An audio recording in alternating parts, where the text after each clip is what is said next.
నూతన వ్యవసాయ వ్యూహం, న్యూ అగ్రికల్చర్ స్ట్రాటజీ అనేది మనం చెప్తాం. అంటే ఇక్కడ మనకి ఏమంటే భారతదేశంలో వ్యవసాయ రంగ అభివృద్ధికి ఏ విధమైనటువంటి వ్యూహాలు అంటే కొత్త కొత్త సిద్ధాంతాలను, కొత్త కొత్త వ్యూహాలను, ప్రణాళికలను రూపొందించినారు అనేది మనకి నూతన వ్యవసాయ వ్యూహం అని చెప్తాం. మరి ఇక్కడ నూతన వ్యవసాయ వ్యూహం అనేది మనకి ముఖ్యంగా 1934వ సంవత్సరంలో మొట్టమొదట దీని గురించి ప్రస్తావన వచ్చింది. 1934వ సంవత్సరంలో ఫోర్డ్ ఫౌండేషన్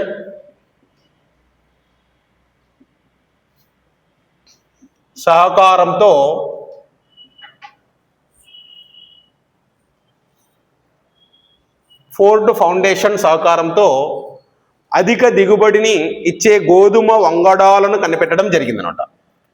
అధిక దిగుబడిని ఇచ్చే గోధుమ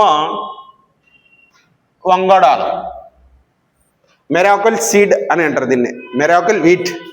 ఓకే, 1934 సంవత్సరంలో ఫోర్డ్ ఫౌండేషన్ సహకారంతో అధిక దిగుబడినిచ్చే గోధుమ వంగడాలను నార్మన్ బోర్లాగ్ కనిపెట్టారు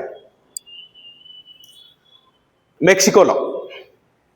మరి ఈ నార్మన్ బోర్లాగ్ని 1960వ సంవత్సరంలో 1960-61 నేను చెప్తాం. 1960-61వ సంవత్సరంలో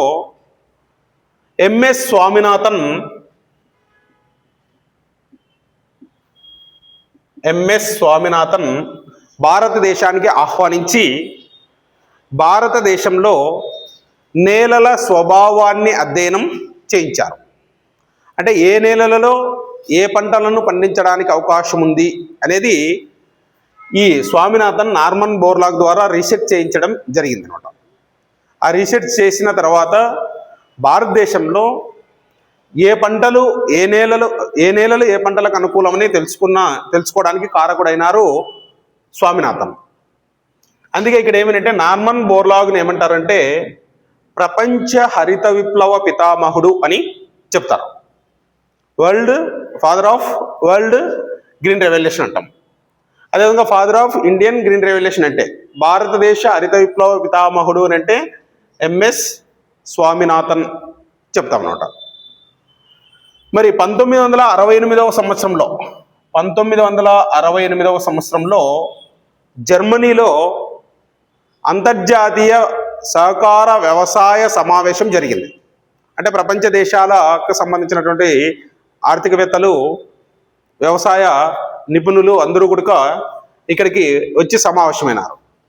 మరి 1968వ సంవత్సరంలో జర్మనీలో జరిగినటువంటి అంతర్జాతీయ సహకార వ్యవసాయ సమావేశంలో నూతన వ్యవసాయ వ్యూహాలకు ఏమని నామకరణం చేశారు అంటే హరిత విప్లవం అని నామకరణం చేయడం జరిగిందనమాట. హరిత విప్లవం, గ్రీన్ రెవల్యూషన్ అంటాం. మరి ఎవరు ఈ హరిత విప్లవాన్ని పేరు పెట్టినది ఏంటంటే అమెరికా దేశానికి చెందినటువంటి వ్యవసాయ శాస్త్రవేత్త అయినటువంటి విలియం ఎస్ గాండ్ అంటాం. విలియం ఎస్ గాండ్ హరిత విప్లవం అన్నారు. అంటే ఇక్కడ నూతన వ్యవసాయ వ్యూహం అంటున్నాం. అంటే కొత్త కొత్త విధానాలను అనుసరించి, కొత్త కొత్త పద్ధతులను అనుసరించి, కొత్త కొత్త సిద్ధాంతాలను అనుసరించి వ్యవసాయ రంగ అభివృద్ధికి కృషి చేయడం. అంటే వ్యవసాయంలో ఉత్పాదకతలను పెంచడానికి ఏ విధమైనటువంటి చర్యలు తీసుకుంటున్నారు అనేదే ఈ నూతన వ్యవసాయ వ్యూహం అన్నమాట. ఈ నూతన వ్యవసాయ వ్యూహాన్నే మనం ఈరోజు ఏమని పిలుస్తున్నాం? హరిత విప్లవం అని పిలుస్తున్నాం. హరిత విప్లవం అని ఎప్పటి నుంచి పిలుస్తున్నామనంటే 1968వ సంవత్సరంలో జర్మనీలో జరిగినటువంటి అంతర్జాతీయ సహకార వ్యవసాయ సమావేశంలో విలియం ఎస్ గాండ్ ఆ పేరును సూచించడం జరిగింది అని చెప్తాం. మరి ఈ విధంగా మనం గమనిస్తే హరిత విప్లవం అని అంటే నిర్వచనం ఏమిటంటే, డెఫినేషన్, హరిత విప్లవానికి డెఫినేషన్ ఏమిటంటే వ్యవసాయ రంగ అభివృద్ధికి నూతన పద్ధతులను అనుసరించి వ్యవసాయంలో ఉత్పాదకతను పెంచడానికి చర్యలను తీసుకోవడం. వ్యవసాయ రంగంలో నూతన పద్ధతులను అనుసరించి, కొత్త కొత్త విధానాలను అనుసరించి వ్యవసాయ రంగ ఉత్పాదకతను పెంచడానికి చర్యలు తీసుకోవడం. మరి వ్యవసాయం అంటే భారతదేశంలో మరియు ప్రపంచంలో ఏమని భావిస్తున్నారు అంటే ఇది ఒక జీవనోపాధి అని భావిస్తున్నారు. వ్యవసాయం అంటే జీవనోపాధి కాదు, వ్యవసాయం అంటే ఒక పరిశ్రమ అని, రైతులలో నవ చైతన్యాన్ని కల్పించడమే హరిత విప్లవం.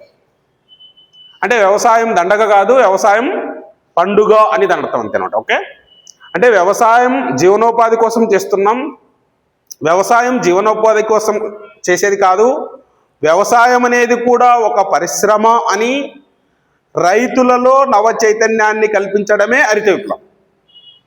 ఓకే, అంటే కొత్త కొత్త వ్యూహాలు, కొత్త కొత్త సిద్ధాంతాలను అనుసరించి వ్యవసాయ రంగ అభివృద్ధికి కృషి చేస్తూ వ్యవసాయ రంగంలో ఉత్పాదకతను పెంచే చర్యలే హరిత విప్లవంగా మనం భావిస్తున్నాం. మరి మనకి ముఖ్యంగా ఇక్కడ ఏమంటే గ్రీన్ రెవల్యూషన్ ప్రోగ్రామ్స్ అంటాం. హరిత విప్లవ కార్యక్రమాలు అనేది వెరీ వెరీ ఇంపార్టెంట్. మరి హరిత విప్లవ కార్యక్రమాల్లో మనకి ముఖ్యంగా ఏమిటంటే IADP అని అంటాం అన్నమాట. IADP అని అంటే intensive agriculture district programme. Intensive agriculture district programme, సాంద్ర వ్యవసాయ జిల్లాల కార్యక్రమం అంటాం అన్నమాట. సాంద్ర వ్యవసాయ జిల్లాల కార్యక్రమం 1960-61 సంవత్సరంలో దీన్ని తీసుకురావడం జరిగింది. ఈ ప్రోగ్రాం యొక్క ఉద్దేశం ఏమిటంటే భారతదేశ వ్యవసాయంలో నూతన పద్ధతులను ప్రవేశపెట్టి వ్యవసాయ రంగాన్ని అభివృద్ధి చేసి వ్యవసాయ రంగంలో ఉత్పాదకతను పెంచడం. మరి అందుకని చెప్పి IADP కార్యక్రమాన్ని తీసుకొచ్చారు. మరి ఈ IADP కార్యక్రమాన్ని దేశవ్యాప్తంగా అమలు చేయకుండా ఇది ఒక పైలట్ ప్రాజెక్టుగా దేశం మొత్తం మీద 7 జిల్లాలను మాత్రమే ఎంపిక చేసి ఈ కార్యక్రమాన్ని ప్రారంభించడం జరిగింది. మరి IADPలో మనకి ఎంపిక చేయబడినటువంటి జిల్లాలను మనం గమనిస్తే ఆంధ్రప్రదేశ్ రాష్ట్రం నుంచి ఏ జిల్లాను ఎంపిక చేసినారంటే పశ్చిమ గోదావరి జిల్లాను ఎంపిక చేయడం జరిగింది. పశ్చిమ గోదావరి అంటే దేశవ్యాప్తంగా 7 జిల్లాలను ఎంపిక చేస్తే ఆంధ్రప్రదేశ్ రాష్ట్రం నుంచి పశ్చిమ గోదావరి అని చెప్తాం. అదేవిధంగా షాహాబాద్ అంటారు. షాహాబాద్ వచ్చేసి బీహార్లో ఒక ప్రాంతం, జిల్లా. అదేవిధంగా మనకి రాయపూర్ మధ్యప్రదేశ్,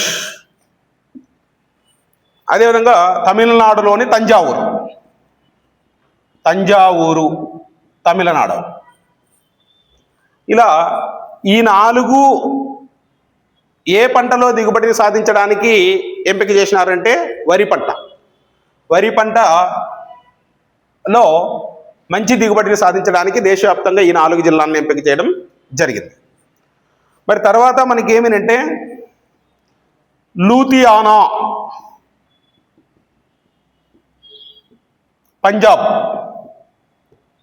పంజాబ్లోని లూధియానా, అదేవిధంగా ఉత్తరప్రదేశ్లోని అలీగర్ జిల్లాలను ఎంపిక చేసినారు. ఉత్తరప్రదేశ్లోని అలీగర్ 4+2 6. ఈ 2 దేనికోసం అంటే గోధుమ పంట దిగుబడిని పెంచడానికి, గోధుమ పంటలో దిగుబడిని పెంచడానికి ఈ 2 జిల్లాలను ఎంపిక చేశారు. మొత్తం ఎన్ని జిల్లాలు అని చెప్తున్నామంటే 7 జిల్లాలు. ఇంకెన్ని అంటే ఒకటి ఉంది, అది మనకి జొన్న పంటలో దిగుబడిని సాధించడానికి. రాజస్థాన్లోని పాలి,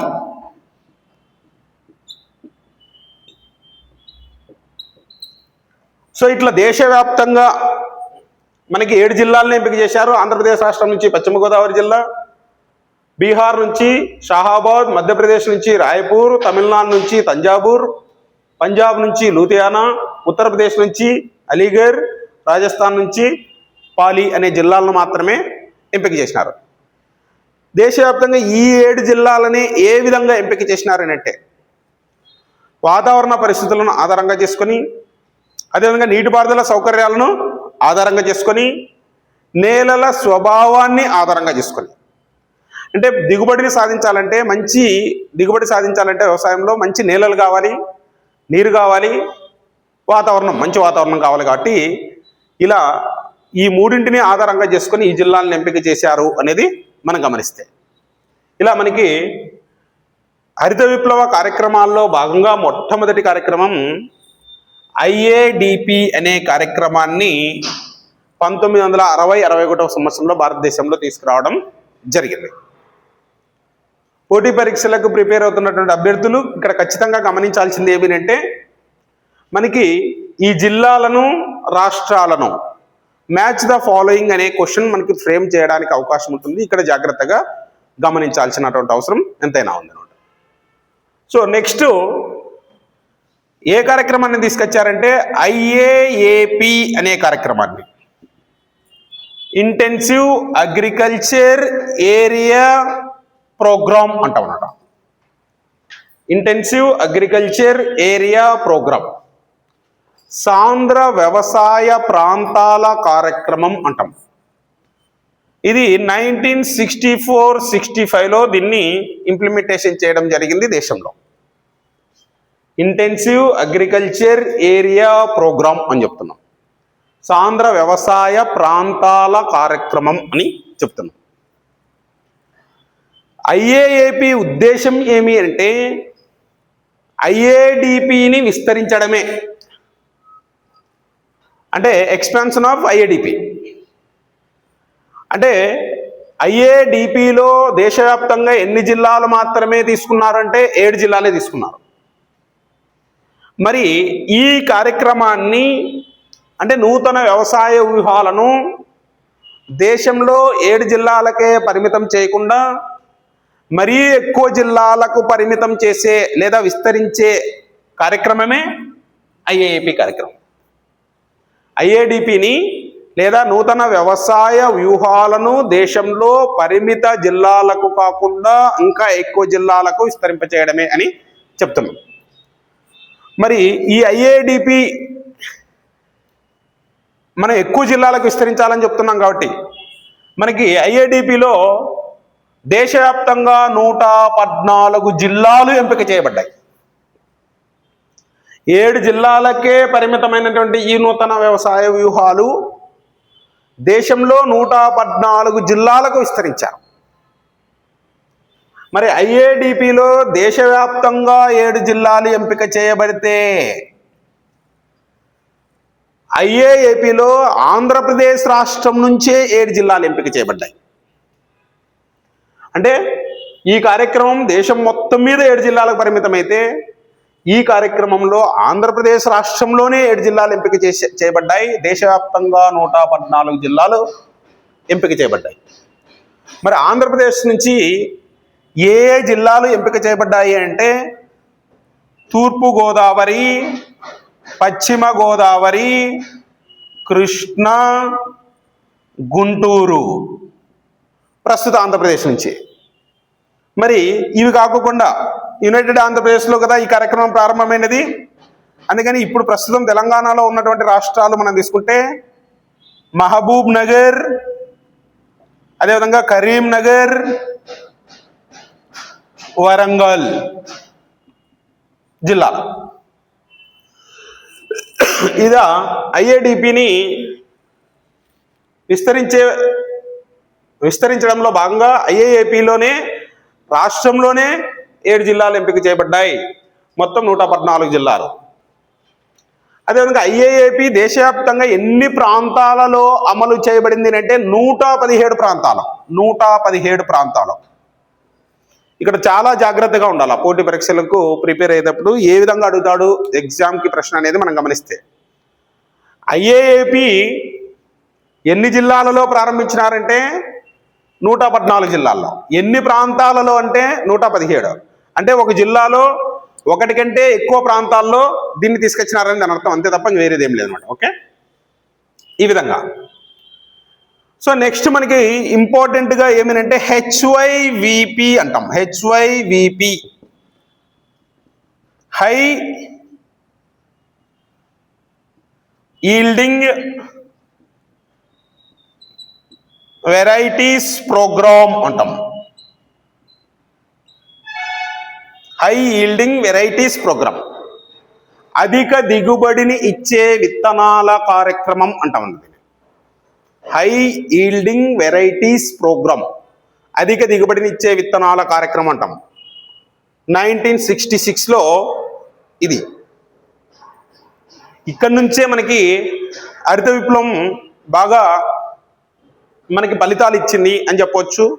అందుకే భారతదేశంలో హరిత విప్లవం ఏ కాలంలో మంచి ఫలితాలను ఇచ్చింది, బాగా అభివృద్ధి చెంది అంటే మొదటి వార్షిక ప్రణాళికల కాలంలో అని చెప్తాం. అంటే భారతదేశంలో ఫస్ట్ టైం ప్లాన్ హాలిడే అనేది, వార్షిక ప్రణాళికలు అనేది ఎప్పుడు జరిగినాయంటే 1966 నుంచి 69 మధ్య జరిగినాయి. మరి ఆ కాలంలో భారతదేశంలో హరిత విప్లవం అనేది బాగా అభివృద్ధి చెందింది అనేది మనం గమనిస్తే, ఎందుకంటే ఇక్కడ మంచి మంచి విత్తనాలని, హైబ్రిడ్ సీడ్స్ అన్ని కనిపెట్టడం జరిగింది, సంకరజాతి విత్తనాలన్నీ కనిపెట్టడం జరిగింది. వీటి ద్వారా మనకి దిగుబడులు, ఉత్పాదకత అనేది గణనీయంగా పెరిగింది. అదేవిధంగా పంట ఫలన కాలం అంటే క్రాప్ డ్యూరేషన్ అనేది బాగా తగ్గింది. క్రాప్ డ్యూరేషన్ అంటే పంట ఫలన కాలం అనగా ఏమేనంటే విత్తనాలు వేసిన సమయం నుంచి పంట కోతకు వచ్చే మధ్య సమయాన్ని పంట ఫలన కాలం అంటాం, క్రాప్ డ్యూరేషన్ అంటాం. ఈ పంట ఫలన కాలాలు ఈ హైబ్రిడ్ సీడ్స్ తీసుకురావడం వల్ల తగ్గినాయి. కాబట్టి ఒక రైతు సంవత్సరానికి 2 లేదా 3 పంటలను కూడా పండించడానికి అవకాశం అనేది వచ్చిందనమాట. అంటే 120 డేస్కి మనకి పంటలు పండుతున్నాయి. అందువల్ల మనకి 3 పంటలు పండించడానికి కూడా అవకాశాలు అనేవి ఎక్కువగా ఉన్నాయి అనేది మనం గమనిస్తే, మరి హై ఈల్డింగ్ వెరైటీ ప్రోగ్రాంలో ముఖ్యంగా పంజాబ్ రాష్ట్రానికి సంబంధించినటువంటి వ్యవసాయ విశ్వవిద్యాలయంలో పరిశోధనలు చేసి విదేశీ శాస్త్ర సాంకేతిక పరిజ్ఞానాన్ని కూడా పరిగణలోకి తీసుకొని, అంటే వారి యొక్క సహకారంతో మనకి గోధుమకు సంబంధించి ముఖ్యంగా మరియు వరికి సంబంధించి కొత్త కొత్త వంగడాలను కనిపెట్టడం జరిగింది, కొత్త విత్తనాలను కనిపెట్టడం జరిగింది. మరి గోధుమకు సంబంధించి లెర్మా రోజా 64 అని, అదేవిధంగా సోనారా 64 అని, మెరాకిల్ వీట్ అని, ఇలా లెర్మా రోజా, సోనారా, మెరాకిల్, కళ్యాణ్ అనేటి ఇలాంటి రకాలను కనిపెట్టడం జరిగిందన్నమాట. ఇలా కొత్త కొత్త వంగడాలను కనిపెట్టి సగటున 1 ఎకరంలో ఉత్పాదకతను గణనీయంగా పెంచడం జరిగిందన్నమాట. ఈ విధంగా గోధుమ దిగుబడి అనేది భారతదేశంలో గణనీయంగా పెరిగింది. మరి అదేవిధంగా వరికి సంబంధించి కొన్ని కొత్త కొత్త రకాలను కనిపెట్టడం జరిగింది. IR3 అని, IR8 అని, IR67 అని, జయ, పద్మ, అదేవిధంగా 1001 అనే రకాలను పరిచయం చేయడం జరిగిందన్నమాట. అంటే వరి పంటకు సంబంధించి IR3, IR8, IR67, జయ, పద్మ, 1001 అనే నూతన వరి వంగడాలను కనిపెట్టడం జరిగింది. వీటి ద్వారా వరిలో అధిక దిగుబడిని సాధించడం జరిగిందనమాట. ఇలా మేలు రకమైనటువంటి విత్తనాలు మనకి అందుబాటులోకి వచ్చేసినాయి. మరి వ్యవసాయ రంగంలో మనకి మంచి విత్తనాలు అందుబాటులోకి వచ్చిన తర్వాత మనకి ఇంపార్టెంట్గా ఏమవుతాయి అంటే యంత్రాలు అనేటివి చాలా అవసరమవుతాయి. అంటే భారతదేశానికి స్వాతంత్రం రాకపూర్వం భారతదేశంలో అంతా వ్యవసాయ కార్యకలాపాలు ఎక్కువగా ఉన్నాయి. ఆ వ్యవసాయ కార్యకలాపాలు కూడా పురాతన సాంప్రదాయ పద్ధతుల ద్వారా చేసేవాళ్ళం. మరి స్వతంత్రానంతరం దేశం క్రమేణా అభివృద్ధి చెందుతూ రావడం వలన ఇక్కడ ఏమైందంటే వ్యవసాయ రంగంలో కూడా యంత్రాలను, యంత్ర పరికరాలను అనగా సాంకేతిక పరిజ్ఞానాన్ని వినియోగించి వ్యవసాయం చేసే కార్యకలాపాలు కొనసాగిస్తున్నాం. మరి వ్యవసాయ రంగంలో సాంకేతిక పరిజ్ఞానాన్ని ప్రవేశపెడితే తక్కువ సమయంలో ఎక్కువ వ్యవసాయ కార్యకలాపాలను నిర్వహించడానికి అవకాశం ఉంటుంది. అదేవిధంగా తక్కువ సమయంలో ఎక్కువ విస్తీర్ణాన్ని, ఎక్కువ భూములను అంటే ఎక్కువ కమతాలను సాగు చేయడానికి అవకాశం ఉంటుంది. అదేవిధంగా ఉత్పత్తి, ఉత్పాదకతలను గణనీయంగా పెంచడానికి కూడా అవకాశం ఉంటుంది అన్నమాట. అందుకని చెప్పి ఇక్కడ వ్యవసాయ యాంత్రికీకరణ అని చెప్తున్నాం. నెక్స్ట్ ప్రోగ్రామ్ ఏమంటే వ్యవసాయ యాంత్రికీకరణ అని చెప్తున్నాం. అగ్రికల్చర్ మిషనరీ అని చెప్తున్నాం. అంటే మనం వ్యవసాయంలో యంత్రాలు, యంత్ర పరికరాలను ఉపయోగిస్తున్నాం. అనగా ట్రాక్టర్లు, స్ప్రేయర్లు, టిల్లర్లు, హార్వెస్టర్ మిషన్స్, వరి నాట్లు వేసేటివి, వరి కోత కోసేటివి, ఇలాంటి మిషన్లు అన్నీ మనం ఉపయోగిస్తున్నాం. దీనివల్ల మనకేమేంటంటే శ్రామికుల సమస్య తగ్గింది. యంత్రాలను ఉపయోగించి వ్యవసాయ కార్యకలాపాలను చేయడానికి అవకాశం అనేది పెరిగింది. దీనివల్ల సగటున 1 ఎకరంలో ఉత్పాదకతను గణనీయంగా పెంచగలిగినాం. సో అలా వ్యవసాయ యాంత్రికీకరణ అనేది మనం చూస్తే భారతదేశంలో వ్యవసాయ యాంత్రికీకరణ ఎంత శాతం జరిగింది అని అంటే 40% జరిగింది. అంటే ఇంకా ఇప్పటికీ మనం 60% వ్యవసాయాన్ని శ్రమ సాంద్రత పద్ధతుల ద్వారా కొనసాగిస్తున్నాం. అంటే 60% వ్యవసాయాన్ని శ్రమ సాంద్రత పద్ధతుల ద్వారా కొనసాగించడానికి గల కారణం కూడా ఏమని చెప్పవచ్చు అంటే అధిక జనాభా కలిగినటువంటి దేశాలలో ప్రపంచంలో 2వ స్థానంలో ఉన్నాం 2011 జనాభా లెక్కల ప్రకారం.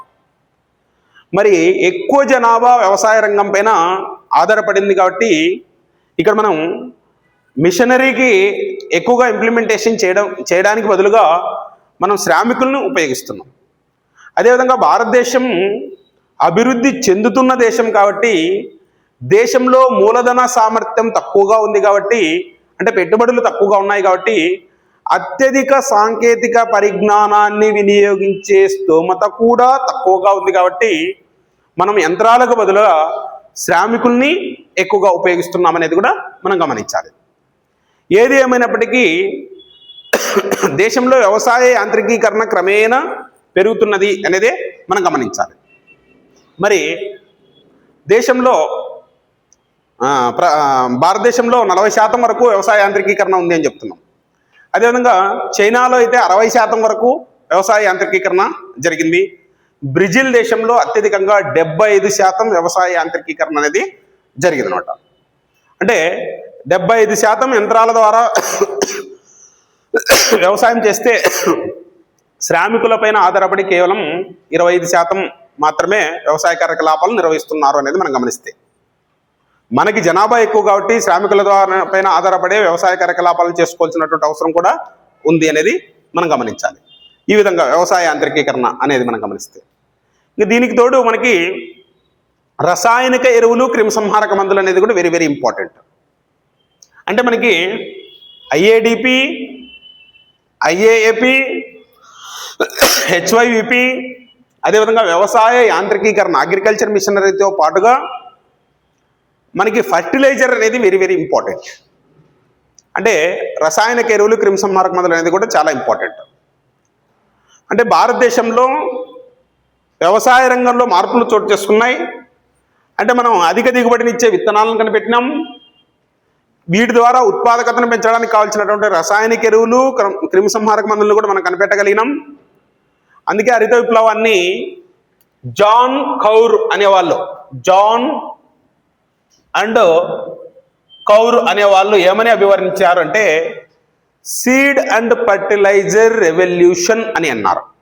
హరిత విప్లవానికి వాళ్ళు ఏమని పేరు పెట్టినారంటున్నాం, సీడ్ అండ్ ఫర్టిలైజర్ రెవల్యూషన్, విత్తనాలు మరియు రసాయనిక ఎరువుల విప్లవం అని చెప్పారు. దాన్ని విత్తనాలు మరియు రసాయనిక ఎరువుల విప్లవం అని చెప్పారనమాట హరిత విప్లవాన్ని. ఎవరు అని అంటే జాన్ కౌర్ అనేవాళ్ళు. ఎందుకన్నారంటే హరిత విప్లవం అంటేనే అధిక దిగుబడినిచ్చే విత్తనాలను వాడుతున్నాం. ఈ అధిక దిగుబడినిచ్చే ఈ విత్తనాలు ఉంటే సరిపోదు, ఖచ్చితంగా ఫర్టిలైజర్ అనేది అవసరం అవుతుంది. అందుకని చెప్పి ఈ విధంగా అభిప్రాయపడడం జరిగింది. ఏది ఏమైనప్పటికీ మనకి ఈరోజు ఎన్నో కంపెనీల ద్వారా మనకి ఫర్టిలైజర్, అదేవిధంగా పెస్టిసైడ్స్ ఇవన్నీ మనకి ఉత్పత్తులు చేయబడుతున్నాయి. వీటన్నింటినీ మనం వ్యవసాయ రంగంలో మనం ప్రవేశపెడుతున్నాం. వీటి ద్వారా మనం వ్యవసాయ రంగంలో ఉత్పాదకతలను పెంచగలిగినాం అనేది మనం గమనిస్తే, అదేవిధంగా ఇరిగేషన్ ఫెసిలిటీస్ని కూడా డెవలప్ చేసుకున్నాం. అంటే మంచి విత్తనాలు అందుబాటులోకి వచ్చినాయి, యంత్రాలు అందుబాటులోకి వచ్చినాయి, పెస్టిసైడ్స్ ఇవన్నీ కూడా మనకి బాగా అందుబాటులోకి వచ్చినాయి. కాబట్టి అప్పుడు మనం ఏం చేయాలి అంటే నీటిపారుదల వసతులను పెంచుకోవాల్సినటువంటి అవసరం ఏర్పడింది. కాబట్టి హరిత విప్లవ కారణంగా దేశంలో గొట్టపు బావుల త్రవ్వకం పెరిగింది అనేది మనం గమనించాలి. అంటే బోర్లు అనేటివి బాగా ఎక్కువగా వేస్తున్నారు అనేది మనం గమనిస్తే, కోర్స్ ఈ బోర్లు ఎక్కువగా మనం తవ్వడం వల్ల కూడా మళ్ళీ మనకి కొన్ని సమస్యలు వచ్చినాయి. ఏమేనంటే గ్రౌండ్ వాటర్ సమస్యలు అనేటివి మనకు వచ్చినాయి. అంటే భూగర్భ జలాల సమస్య అనేది కూడా ఏర్పడుతున్నది అనేది మనం గమనించాలి. అంటే భూములు ఉన్న వాళ్ళందరూ విపరీతంగా బోర్లు తవ్వడం వలన భూగర్భ జలాల సమస్య ఏర్పడుతున్నది. దేశంలో అతి ముఖ్యంగా పంజాబ్, హర్యానా రాష్ట్రంలో ఈ సమస్య ఏర్పడింది అనేది గమనించాలి. మరి ఈ విధంగా హరిత విప్లవ కార్యక్రమాలు అనేటివి మనకి దేశంలో ప్రారంభించినారు. దీని ద్వారా మనకి వ్యవసాయ రంగంలో విప్లవాత్మకమైనటువంటి మార్పులను తీసుకొచ్చినాం. అందుకే ఈ నూతన పద్ధతులన్నీ పరిచయం చేసినాను. కాబట్టి నూతన వ్యవసాయ వ్యూహాలకే మనం ఏమైనా పేరు పెట్టినాం, హరిత విప్లవం అని పేరు పెట్టడం జరిగింది. మరి ఇక్కడ ఈ హరిత విప్లవం గురించి చెప్పినప్పుడు మనకి ముఖ్యంగా ఏమిటంటే హరిత విప్లవం వలన భారతదేశ ఆర్థిక వ్యవస్థ పైన ఏ విధమైనటువంటి ప్రభావం పడింది అనేది చాలా ఇంపార్టెంట్. అంటే green revolution effect our Indian economy అనేది మనం చదువుకోవాలి. ఇలాంటి వాటిపైన మనకి ప్రశ్నలు అడగడానికి కూడా కాంపిటేటివ్ ఎగ్జామ్స్లో చాలా చాలా అవకాశాలు ఉంటాయి. కాబట్టి దాని ప్రభావం అనేది మనం అర్థం చేసుకుంటే, ఎఫెక్ట్ అనేది మనం రెండు రకాలుగా చెప్తాం. ప్రభావం అనేది పాజిటివ్, నెగిటివ్ అనేది మనం గమనిస్తే, అంటే హరిత విప్లవం వల్ల ధనాత్మకమైనటువంటి ప్రభావం ఏ విధంగా ఉంది, ఫలితాలు ఏ విధంగా ఉన్నాయి, రుణాత్మకమైనటువంటి ఫలితాలు ఏ విధంగా ఉన్నాయి ఆర్థిక వ్యవస్థ పైన చదివితే మనం పాజిటివ్స్ అనేది మనం మొట్టమొదటిగా చెప్పుకోవాలి హరిత విప్లవం వల్ల. మరి హరిత విప్లవం వల్ల మనకి పాజిటివ్స్ చెప్తే ఏమిటంటే దేశంలో వ్యవసాయ ఉత్పాదకతలు గణనీయంగా పెరిగాయి. ముఖ్యంగా వరి, గోధుమ, జొన్న ఇలాంటి పంటలలో దిగుబడి రెట్టింపు స్థాయిలో గణనీయంగా పెంచుకోగలిగినాం అనేది మనం గమనించాలి. కాబట్టి వీటి యొక్క ఉత్పత్తి గణనీయంగా పెరిగింది. కాబట్టి ఆహార ధాన్యాల ఉత్పత్తి దేశంలో క్రమేణా పెరుగుతున్నది. ఇప్పుడు ఉదాహరణకు 1950-51 సంవత్సరంలో భారతదేశంలో మొత్తం ఆహార ధాన్యాల ఉత్పత్తి వచ్చేసి సుమారు 51 మిలియన్ టన్నులు ఉంటే ఇది 2023-24 సంవత్సరానికి ఎంతకు పెంచగలిగినాము అని అంటే 332.3 మిలియన్ టన్నుల వరకు పెంచగలిగినాం. అంటే ఇదంతా హరిత విప్లవం కారణమే అనేది మనం గమనించాలి. ఇప్పుడు మరి వరి తీసుకున్నా, గోధుమ తీసుకున్నా, జొన్నలు తీసుకున్నా, రాగులు తీసుకున్నా, సజ్జలు తీసుకున్నా ఇలాంటివన్నీ మనకి ఆహార ధాన్యాలుగా చెప్తాం. అయితే ఇక్కడ హరిత విప్లవంలో వీటన్నింటిపైన ప్రభావం లేదు. ముఖ్యంగా వరి, గోధుమ, జొన్న ఇలాంటి పంటలకే ప్రభావితమైంది అనేది మనం గమనిస్తే అనమాట. సో ఏది ఏమైనప్పటికీ వ్యవసాయ రంగంలో ఉత్పాదకత పెరగడం వలన, రైతుల యొక్క మొత్తం ఉత్పత్తి పెరగడం వలన వ్యవసాయ రైతుల యొక్క ఆదాయాలు పెరిగినాయి అనేది మనం ఫైనల్గా అర్థం చేసుకోవాలన్నమాట. పాజిటివ్గా మనం మాట్లాడినప్పుడు అంటే రైతుల యొక్క ఆదాయాలు పెరిగినాయి అనేది మనం గమనిస్తే, అదేవిధంగా హరిత విప్లవం కారణంగా అధిక దిగుబడినిచ్చే విత్తనాల కంపెనీలు అభివృద్ధి చెందినాయి. అదేవిధంగా హరిత విప్లవం వలన యంత్రాలు అంటే వ్యవసాయ యంత్రాలు, యంత్ర పరికరాలు ఉత్పత్తి చేసే పరిశ్రమలు అభివృద్ధి చెందినాయి. హరిత విప్లవం వలన పెస్టిసైడ్స్ కంపెనీలు బాగా పెరిగినాయి. అంటే మనం పారిశ్రామికంగా కూడా అభివృద్ధిని సాధించగలిగినాం అనేది మనం గమనిస్తే అనమాట. అంటే నూతన వ్యవసాయ వ్యూహాలను అనుసరించి వ్యవసాయం చేయడం వలన వ్యవసాయానికి ఉపయోగపడే పరికరాలకు డిమాండ్ పెరిగింది. వాటిని ఉత్పత్తి చేసే పరిశ్రమలు అభివృద్ధి చెందిన దేశంలో అనేది మనం గమనిస్తే.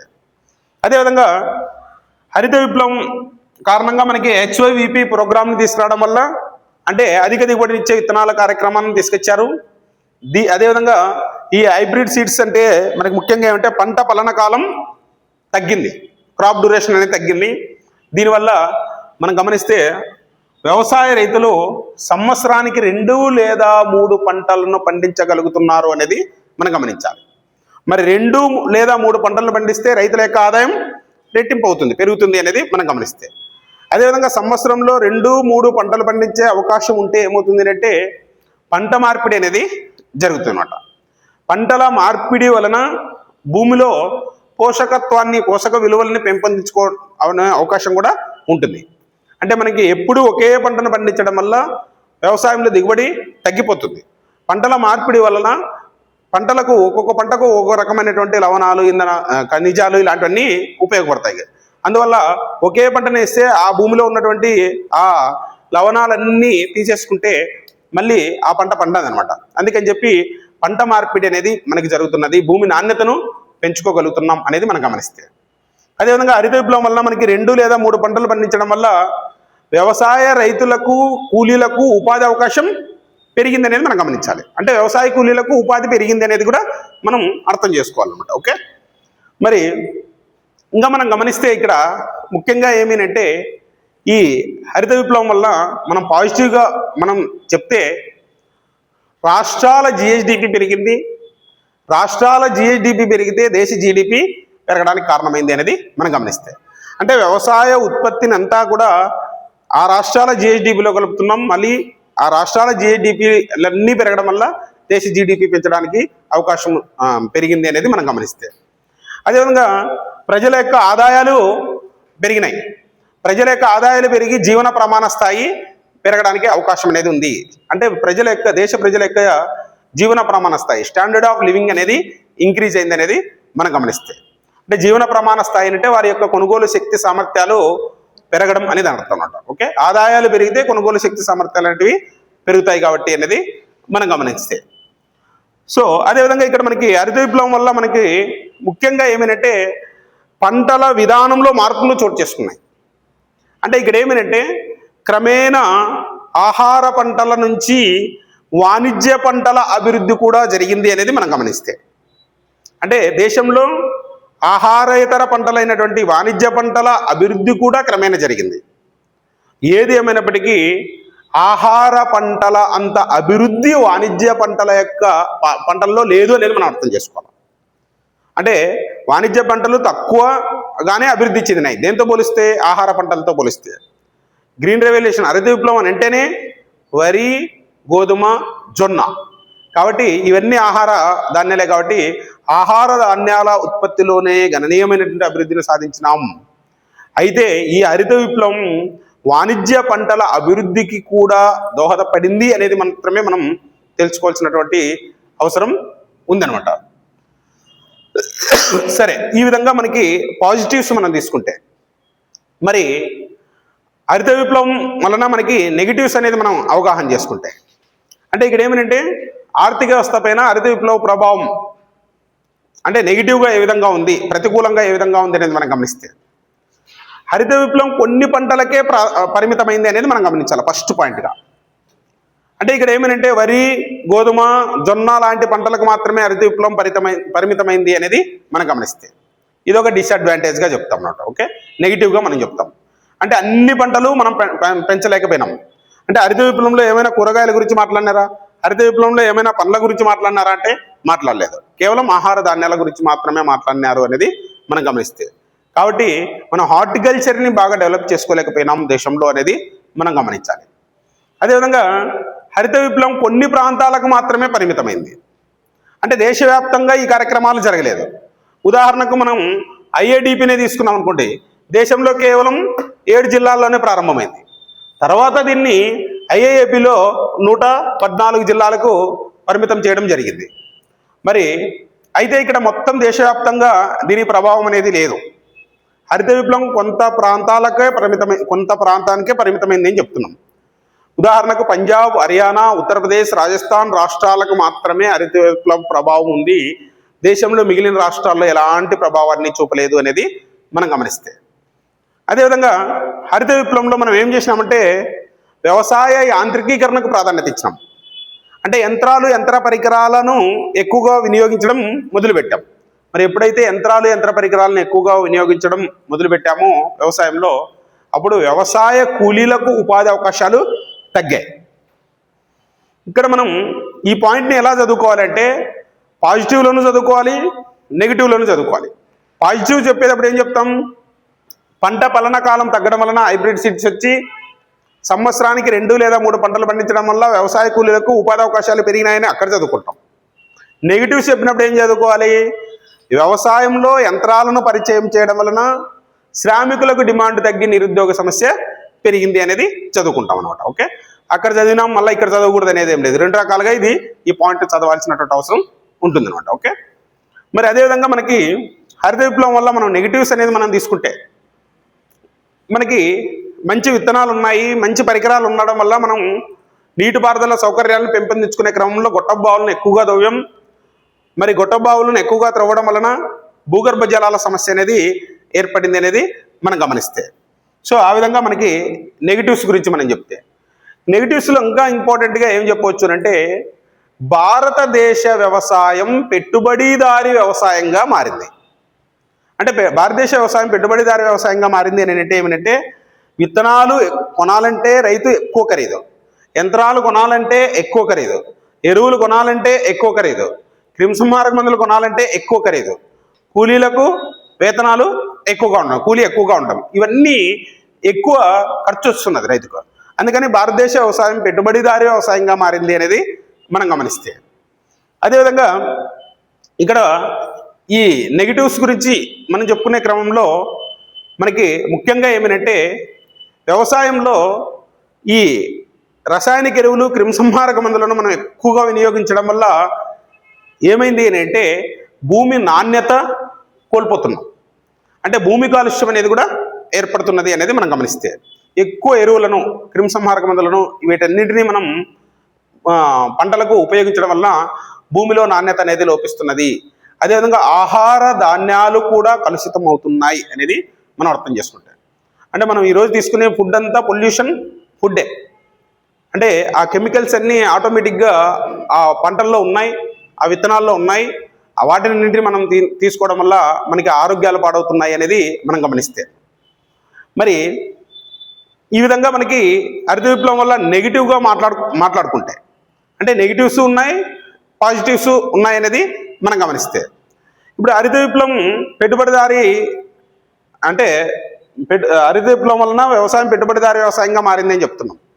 మరి పెట్టుబడిదారీ వ్యవసాయంగా మారితే ఎవరు వ్యవసాయం చేస్తున్నారు ఇప్పుడు అని అంటే ఎవరి దగ్గర అయితే డబ్బు ఉందో వాళ్ళే వ్యవసాయం చేస్తున్నారు.